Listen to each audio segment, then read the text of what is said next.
Well, I guess it's good to be back. Hold on, let me get the chat up here for you guys. So yeah, I know there's not really going to be many people in the chat actually right now. It's probably my first stream since coming back to YouTube, so it's not really going to be much of a change. But I did want to just, jump right in because I wanted to do streams again for a while, and I figured, hey, well, I mean, the best way to do it is to just, go for it. Just jump right in and get into it. Because otherwise, you just keep procrastinating and you never actually get there. So the primary thing that I wanted to actually,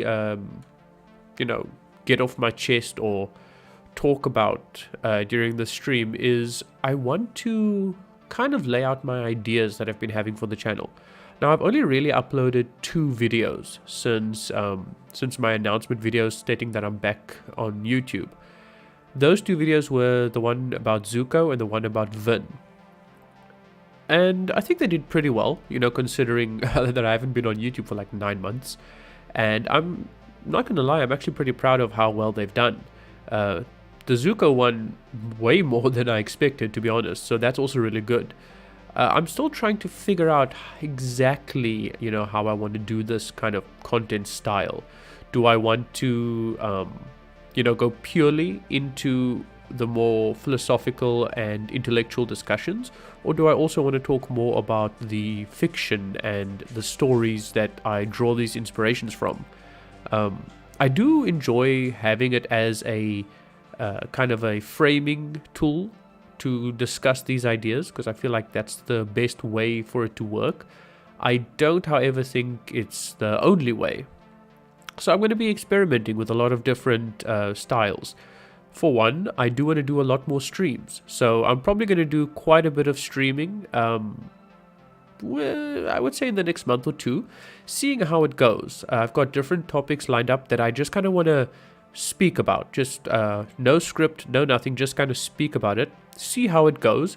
At the very least, if these kind of random streams and these topics I want to talk about, goes well, goes smoothly, I can then turn that into a more dedicated video, a scripted one. So using these as kind of a way for me to get my ideas out there, kind of articulate my ideas, etc.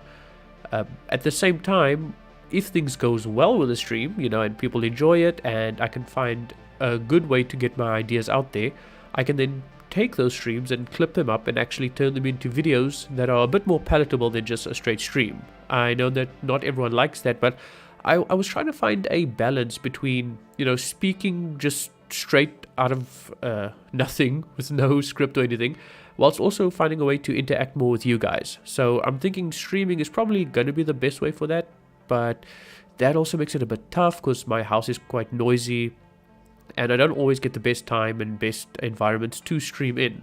So I'll have to see how it goes. More likely than not, I am just going to try this regularly on weekends, maybe every Friday and Saturday, see how it goes, because at least then I can do it later at night when things are quieter, and hopefully it all works out.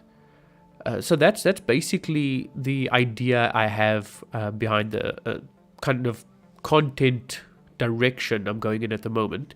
If you've followed me on Twitter, you'll see that my tweets are a lot more, how do I put this, unhinged, I guess is the best way to put it, than they previously were, because, I don't know, I tend to take myself way too seriously. I tend to decide that, hey, I'm going to try this and I'm going to put earnest effort in, which, is a good thing.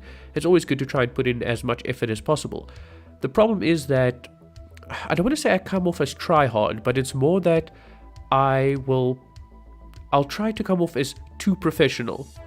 And when I say too professional, that's nothing wrong with it if that's the kind of style you're going for, but that's not who I am as a person. See, I think it's a limitation of my process. What I'll do is I will essentially write out all my thoughts and completely articulate it to the best of my ability. What then happens is, because it's so well thought out and so well structured, I will essentially read it out like that, and that, at the end of the day, that just kind of comes off as robotic for me. And like I said, there's nothing wrong with it if that's the kind of style you're going for, but it's not the style that I want to go for. I want to be a bit more organic. I want to be a bit more natural in the videos I present. I don't necessarily want to just, read off a script. And there's nothing wrong with reading off a script. A lot of YouTubers do it. It's just that because of the way I write and because of how thorough I get with my writing, it doesn't really convey my personality as well. So that's the problem. I see Kirill Velev is in the chat asking what we're talking about. I'm kind of just discussing the content style that I'm going for at the moment. I'm kind of just talking about what exactly it is that I would like to focus on with the channel now that I'm back on YouTube, and how I would like to go about, just creating the content.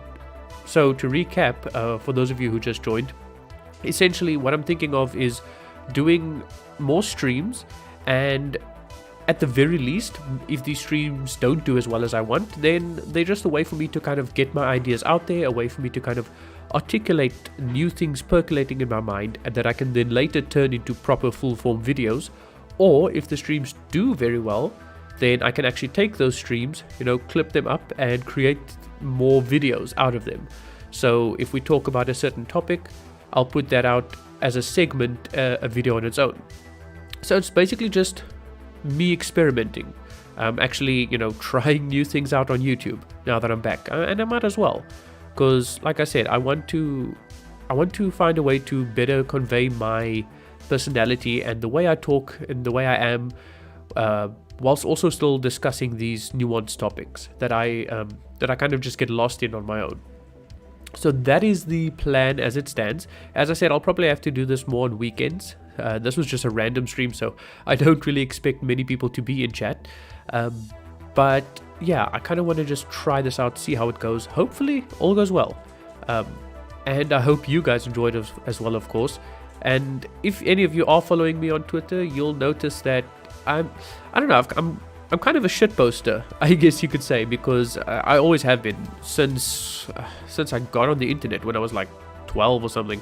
I've always just kind of been a shit poster, somebody who just, tries to get a rise out of people, tries to poke at people, but also I enjoy talking about deeper topics. So I kind of want to get that style right with my videos. So that's what we're trying out. And who knows, maybe at some point, once I can get a proper setup going, a proper camera, I'll even do, full frontal camera, face reveal, everything. At the moment, that's just not really in the cards for me, so we're not doing that, but we'll make do with the tools we have. Anyway, so that's that. The next video that I kind of have percolating in my mind here is, well, it's one of two. I have a video that I want to do on BoJack Horseman and consumerism and time preference and how the current system we're living under is currently screwing us over. Why did we once build empires, but now we get sad when our favorite show is cancelled? It's like, where did that come from? That's on the one hand. On the other hand, I recently watched Fight Club for the first time ever, and I'm just like, wow, that movie can be taken in, I don't know, like 20 different directions. I could probably make like a 20-hour-long discussion just on that movie alone. But then again, that's probably true for a lot of people. A lot of people have probably made a lot of videos on that movie itself. So I don't know, I'm kind of juggling between the two, whether it's the discussion about Fight Club and its deeper themes, masculinity, etc., etc., or if I want to discuss BoJack Horseman, consumerism, time preference, etc. So that's kind of where I'm at the moment. The one that I have fleshed out more, the one that I've actually, thought about more than the other, is the BoJack Horseman one. And that's mostly because the idea of time preference is something that I've thought about for a long time now. It's something that I've actually given a lot of thought compared to some other concepts. Like, if you're not familiar with what time preference is, it's essentially whether you are willing to... Okay, let me describe it like this. It's delayed gratification. So if you have a low time preference, then you're essentially kind of prioritizing the now over later. So, screw saving, or might as well just buy myself the fancy phone that I wanted because it's all about now. It's all about instant gratification. Whereas if your time preference isn't as screwed as everyone's is right now, then you'll essentially be more for, oh no, I'll save a bit away, I'll invest in my future, etc. So, and that all comes back to the current monetary system, why our time preference is so screwed. Why is it that people just are unable to think long term? I mean, I guess TikTok is probably the epitome of the current social climate, the current way we see entertainment, the way we see each other is just in short bites, short sound bites. The TLDR generation can't even spend 5 minutes watching a video, never mind 30 seconds, that kind of thing. This isn't... it's new, but it's not something that's not part of human nature. It's something that humans have built within them, and we adapt to our environment. The problem is that our environment is such that we are currently just kind of fighting with our own nature. So without beating around the bush, let me just properly explain what I mean. So back before the 1920s, the world used to be on a gold standard, meaning basically that all currency was backed by gold. And why was gold the best form of currency? Mostly because of its hardness. Now, hardness of currency basically means its ability to retain or grow value over time. So the gold coin you have now will be worth more in 5 years. Still the same gold coin, but it's worth more in 5 years. So that used to be the monetary standard around the world. Entire empires were built on gold and silver. You literally had countries that were born and died through the gold and silver standards. Then in about 1970 is when the world moved over to a fiat standard, fiat currency basically it comes from the Latin fiat, which means by decree. Essentially just saying the government just said it should be so, so it is so. So by having the government say, okay, here's your currency, it's backed by, I don't know, our economy, use this. And I mean, it worked great. The great thing about gold is it held value, but the problem with gold is moving it was a pain. Now you had fiat currency. You could, through your bank, you could essentially trade with someone halfway across the globe and at a record speed compared to shipping the gold itself. Problem with that is fiat currency is now, the control of it, the actual issuance, the existence of it is in the hands of a single entity, which is the government. And I say the government, I know most central banks are technically quote-unquote independent. So in America you have the Federal Reserve, which isn't really part of the government, but it's still kind of, because the president does, give the actual, he assigns the chair of the Federal Reserve. There is some interplay there, but the point is that by putting the levers of power, by putting the switch on the money printer in the hands of humans, we are genetically kind of programmed to want instant gratification. Because back in hunter-gatherer days, if you could save energy and not have to go out and hunt and get the thing you want right now, you would do that. So despite as much restraint as you could practice, despite having everyone tell you don't do it, it's going to happen, and you're eventually going to just keep printing money. What does this do? It causes inflation. So now that gold coin that you could hold for, let's say, 5 years and its value went up, that doesn't exist anymore. But maybe that $5 note or that €5 note or £5, whatever your currency is, you could hold that for 5 years, but its value doesn't go up. The value goes down. So whereas with the gold, that gold coin could have bought you more things in 5 years, the fiat currency buys you less. So you are literally incentivized to spend. You are disincentivized from saving. So our time preference, like I explained earlier with what time preference is, our time preference is essentially contracting. You're thinking more and more in the now. You're not thinking about the future. We're not building empires. We are thinking only of surviving in the now. Most people can't even think past the next 5 years, let alone the next 10.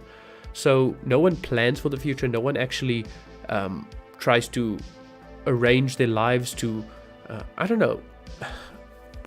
It's really tough, saying exactly what I want to say in an articulate manner, but essentially, if I want to, let's say I want to have a large house that can support a family of 3 one day, right? Right now, only on the fiat standard of currency, the only way for me to do that is to, play with money by investing it, or maybe taking out a loan, which is debt, or hoping that I can somehow earn enough money. On a gold standard, if I just accumulate a little bit now or enough now and sit on it, within 5 or 10 years, it might even be a possibility for me to get that. So it kind of teaches you a life lesson. It teaches you how to delay gratification, how to work towards something bigger. But because on a society-wide level, we don't have that, most people just end up, blowing all their money, not making enough money, and kind of just wasting away. So this has big impacts, not just, you think, oh, this is just economics, it's just going to affect my spending habits. No, I mean, it affects everything. It affects society, it affects science, it affects food, it affects the fuels that we use for, cars and electricity.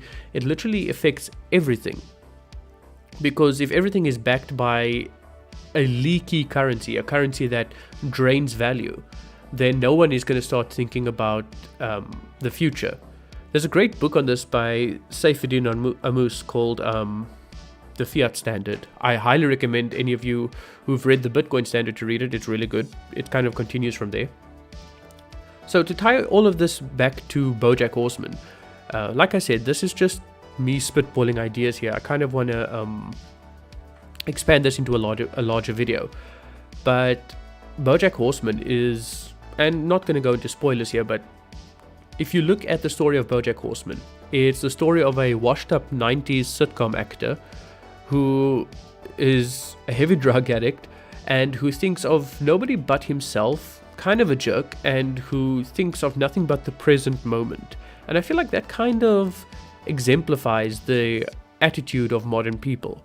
It kind of shows exactly the path we go down, because we don't think about legacy, we don't think about the future, we don't think about how we will live 10, 20 years from now. All we think about is what's going to work for me right now. And unfortunately, that's not really a great way to build society. If you just look around, just look at the way things are crumbling right now, you'll realize that the foundation of our social system is just not working. And that's why the video I kind of want to make is talking about how each one of us is turning into BoJack Horseman by using examples of his rampant drunkenness, sorry, stumbling over my words, his drunkenness, his rampant drug use, his inability to form relationships that go beyond just pure pleasure.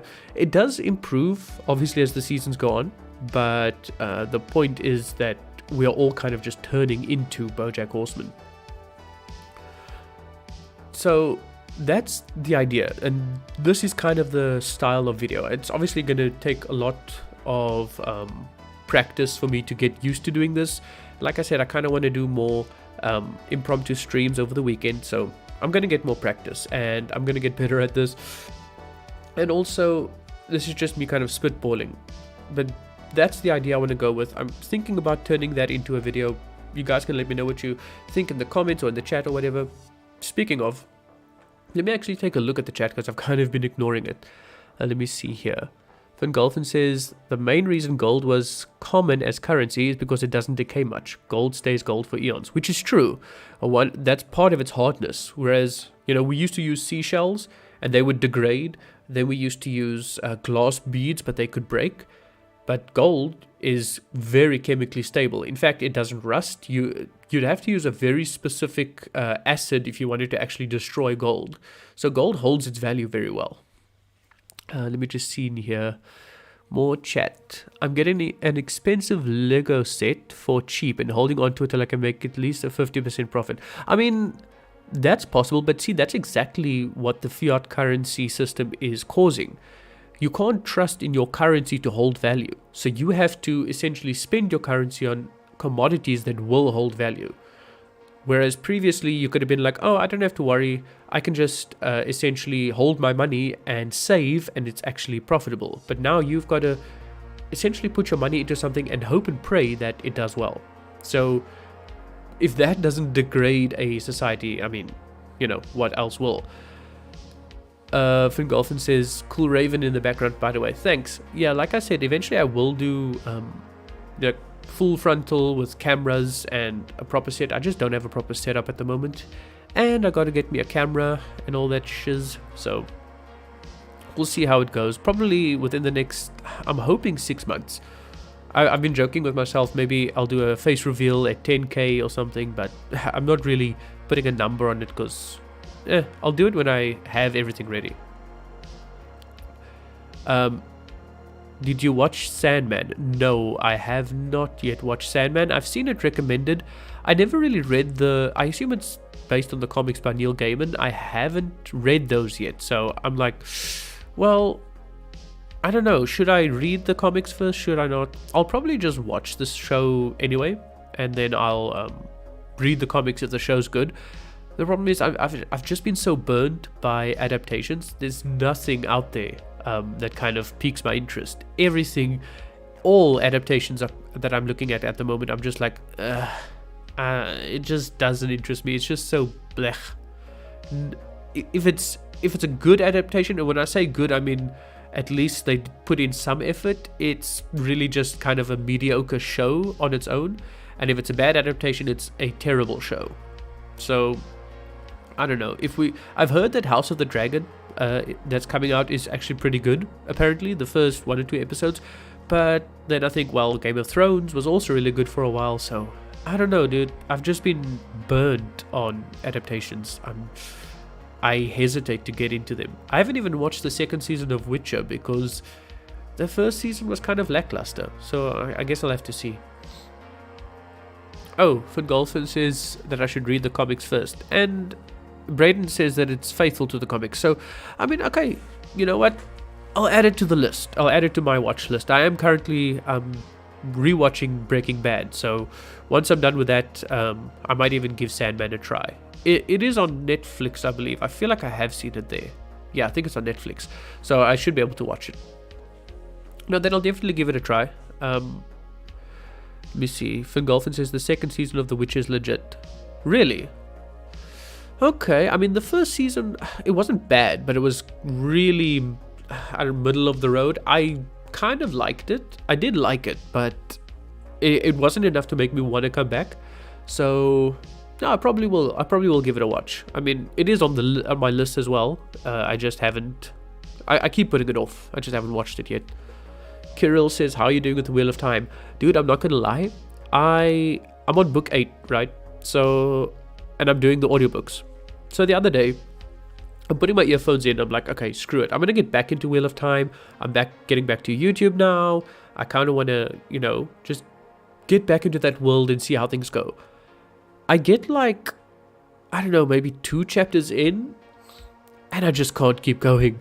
I just cannot. The female characters, dude, I don't know if it's maybe just because I'm in the slog or if it's a Robert Jordan thing, but if I have to hear one more time how Nynaeve just doesn't cope or deal with other people well, or how Elaine thinks she's above other people, I just can't, dude. I just cannot. I'm so tired of the poorly written and annoying female characters. Just apologies, guys. It seems I've got a cat fight here outside. Okay, my brother's going to take a look at it. But yeah, it's Kirill, you're saying here that it's a Robert Jordan thing. Yeah, I think it is. I honestly think it's a Robert Jordan thing because Sanderson doesn't have that issue. I struggle with the Oh, my dogs are going ballistic. Just give me a sec, guys.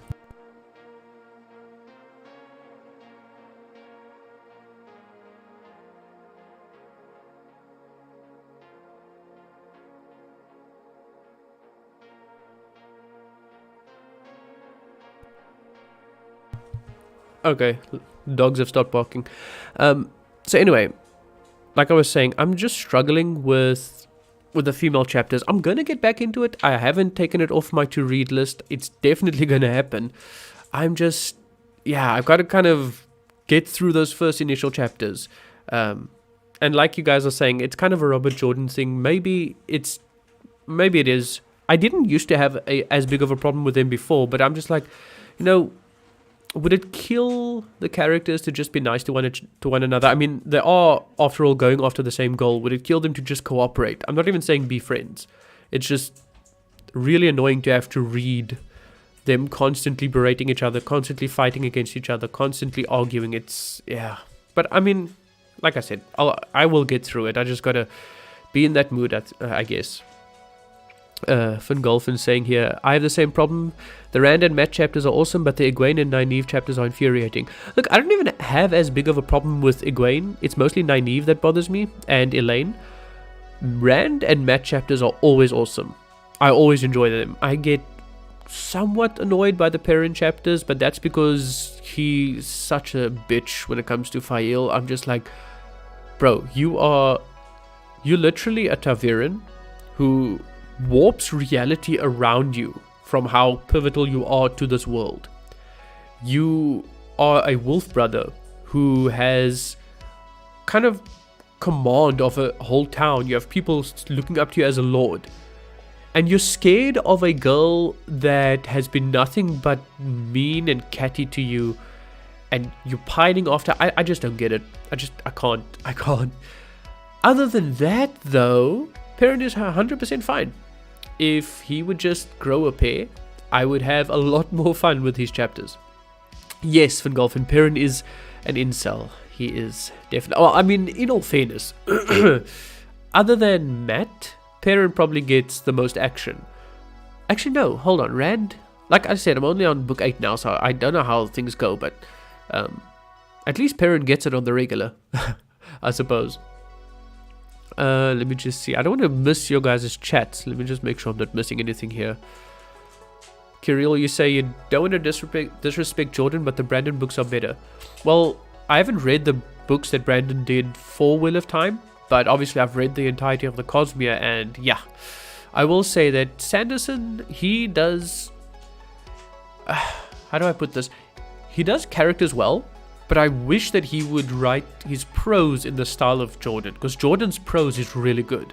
It's just his characters are just grating, whereas Brandon has really great characters, and then I wish he would just, you know, describe a bit more. I mean, I kind of want more detail on the world and more illustration of the setting, and he kind of fails to deliver with that, but yeah. Are you going to watch Rings of Power when it comes out? It's inspired instead of a full adaptation. Like I said, I'm on the fence about adaptations, and from what I've seen, a lot of people are kind of not happy with them not being true to like the lore. Now that's not as big of an issue for me. I like Tolkien, but I've never been a huge Tolkien fanboy to the point where I know the lore and stuff like that. So if it turns out that the first episode or two is good, I'll give it a try. But yeah, like I said, I've been burned so much by adaptations. I'm on that point where I wait and see and then watch rather than watch as it comes out, because otherwise I'm just never going to watch another adaptation again.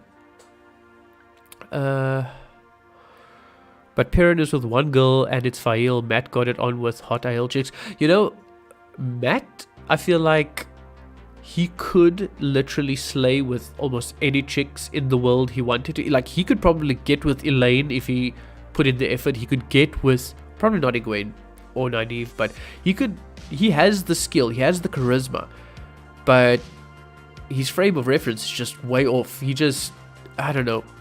And then there was that kind of awkward, was it a rape scene with him and that, what do you call it? Not the Seat of Mayenne, like that other queen chick. I can't even remember. It's been a while since I finished the 7th book, but that was a bit awkward.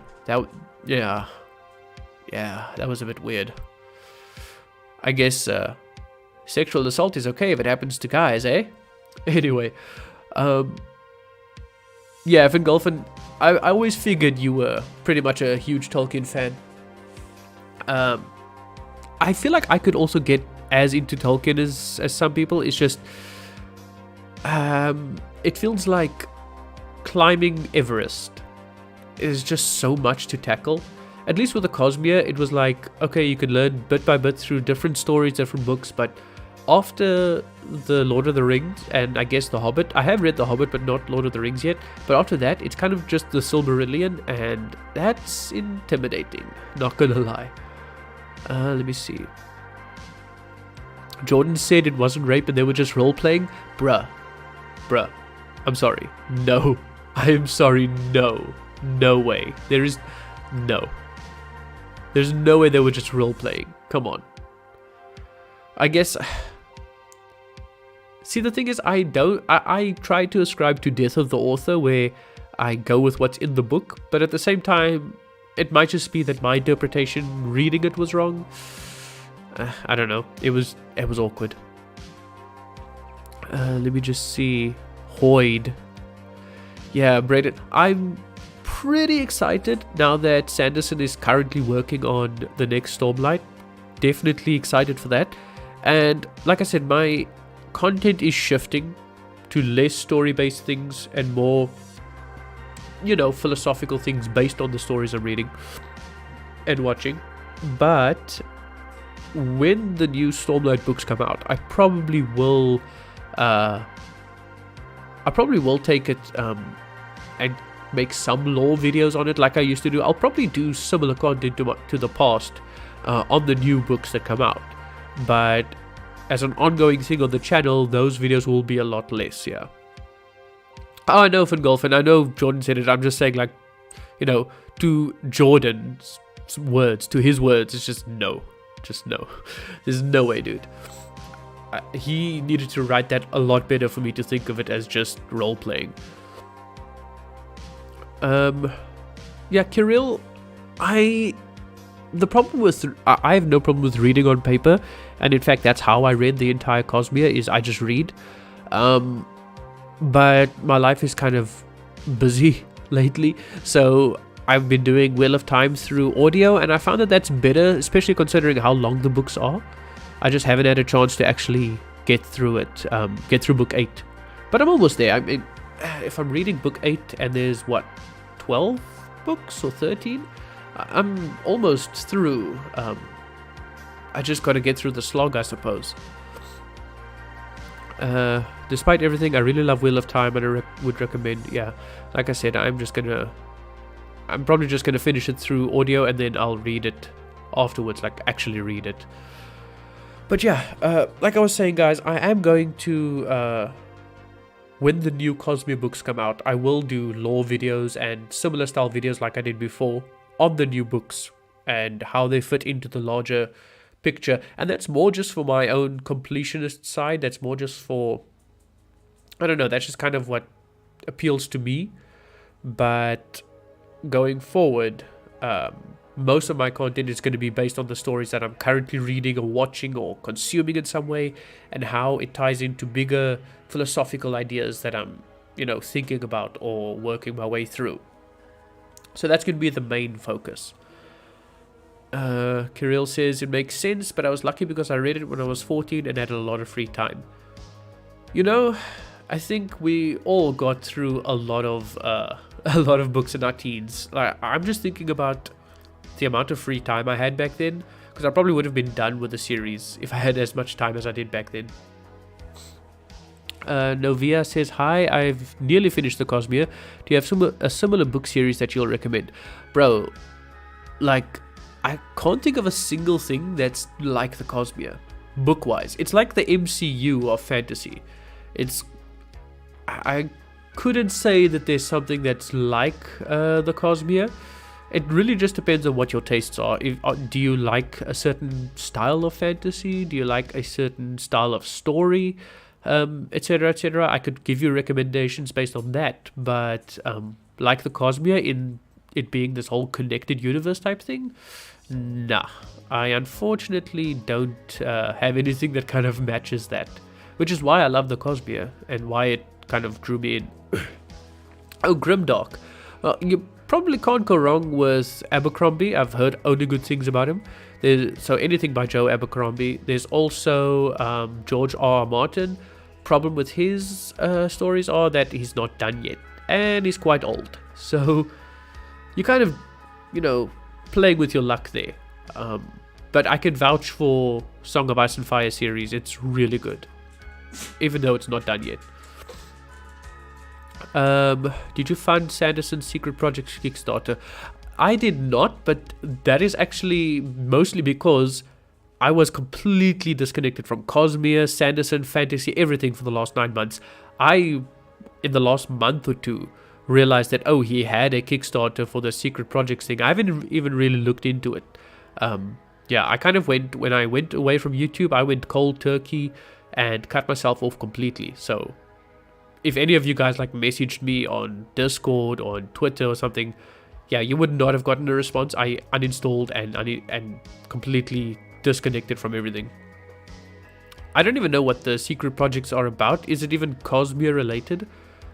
I haven't read any non-Cosmere Sanderson books, though it is something that I want to get into. The problem is it's mostly young adult, and I'm not a fan of young adult, so I don't know. I guess we'll see. If it's good, I'll read it. Oh wow, there's actually 8 people here.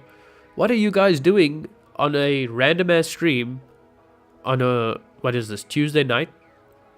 Well, I guess what am I doing streaming? It's not like I've got a life either, so never mind. So Brayden, you're saying there's 3 of them. Are they Cosmere related, or is it just like other Sanderson projects? Kind of like, what's that other one?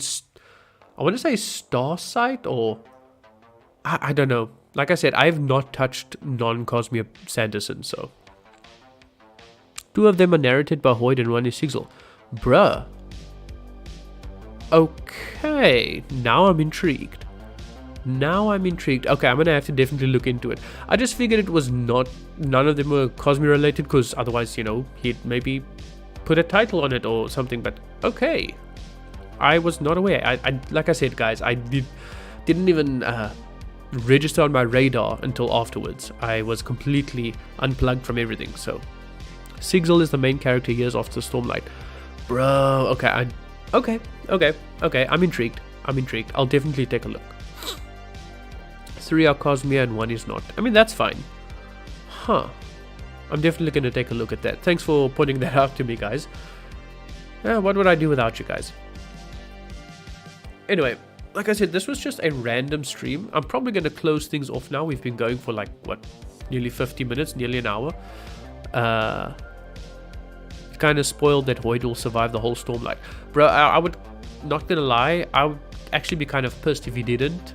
Because he's like the biggest Enigma character. You've got to at least somehow expound upon him, or I don't know, the idea that he was there from the beginning of Adonalsium's shattering, it just seems fitting that he's there until after everything's said and done, you know.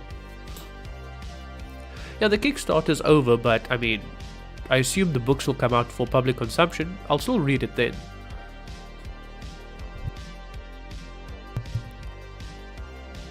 Have you read Aether of Night by Brandon Sanderson?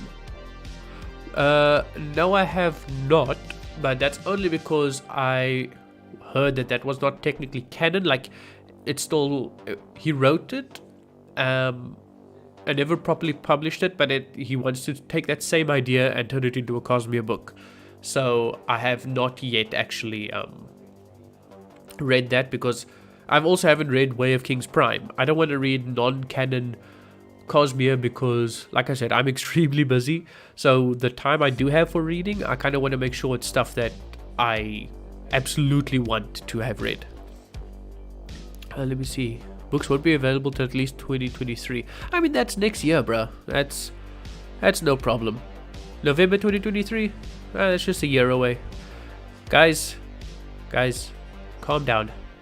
I see so many people, I'm not saying you guys specifically, but you brought the idea to me now. So many people get so upset when something's a year away or 2 years away. And then you realize, like, oh, that time's gonna pass anyway. That time constantly passes. People get so hung up on waiting and being impatient. And like I said, I'm not saying you guys, but you guys made me think about it. That's also something else that ties into the whole time preference thing I was talking about earlier. So, yeah. You know, the Mistborn The Lost Metal is out this November, right? Yes, I am aware of that. I am just waiting on that. Quite excited, so there will be videos on that. You guys can be sure. I will definitely be making some lore videos on that. Who are the glowy red eye people in the end of the last book, etc, etc. That's definitely something I'm looking forward to. Anyway, you guys keep me talking here, and I said I wanted to wrap up the stream. Yeah, you guys, I'm just like focusing on chat instead of actually just getting done. Like I said, I just wanted to do a random stream to just talk and get some ideas out, talk to chat, but I forget how engrossing it is to just talk to you guys. So I need to cut myself off like a bad druggie and say thanks, guys, for tuning into this random stream to listen to me ramble and rant and just speak nonstop. I appreciate you. I love you guys. I'm going to sign off now. We've been going for nearly an hour. I don't know. Maybe I'll keep the stream up. Maybe I won't. Depends. Most of my, like when I used to do streams way back, they weren't really watched often after the stream happened. But I don't know. I'll keep it up. See if people like it.